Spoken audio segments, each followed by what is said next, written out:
Bem, a cada semana se aprofunda a crise da República Brasileira. A elite política ela é insaciável, a elite política é corrupta.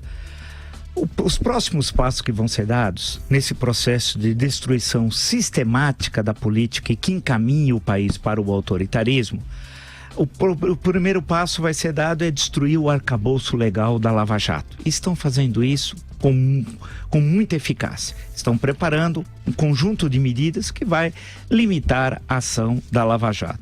Por outro lado, quem acompanhou a sessão do STF que envolveu o caso, que na prática era o caso do senador Aécio Neves, viu que um dos ministros deixou muito claro que tem um enorme desejo de anular as provas da delação da JBS e outras provas de delações que envolvem a elite brasiliense. Quando eu falo brasiliense, entende-se dos três poderes ali da praça dos três poderes e não aqueles necessariamente nascidos em Brasília. A elite política ali que concentra o poder naquela demoníaca praça tal. Um dos ministros deixou isso muito claro. Por outro lado, outro passo que vai ser dado nesse processo de solapar as bases do Estado Democrático de Direito é o fim da prisão em segunda instância. Isso está caminhando com rápida, com muita eficácia. Também pode ser que até esse ano, se não for no começo do ano que vem, o STF vai deliberar sobre essa questão.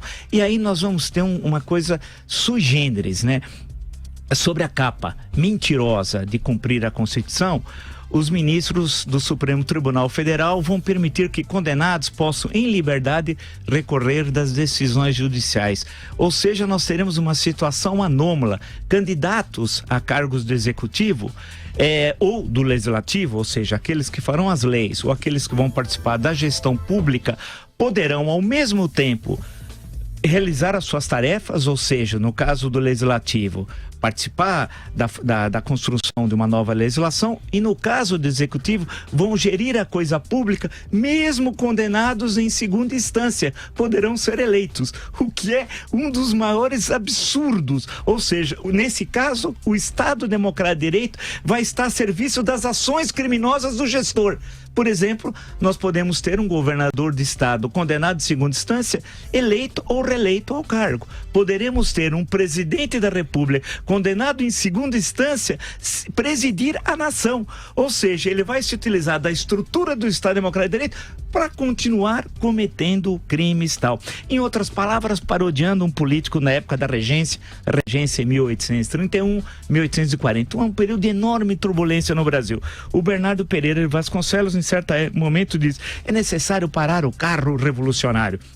Quero medidas descentralizadoras defendidas, por exemplo, no ato adicional de 1834. Ele defendia uma outra, manter o centralismo, acabar com a independência das províncias, e ele diz essa frase que consagra o regressismo, né? A expressão é necessário parar o carro revolucionário. A gente poderia adaptar o Bernardo Pereira Vasconcelos e dizer o seguinte: é preciso parar o carro moralizador. Isso é fundamental para manter essa estrutura de república carcomida. Dessa forma, nós caminhamos para 2018 por uma enorme, e tenho insistido e escrito sobre isso sistematicamente, por uma enorme frustração eleitoral. Dessa forma, estamos solapando as bases da democracia e caminhando para uma solução autoritária.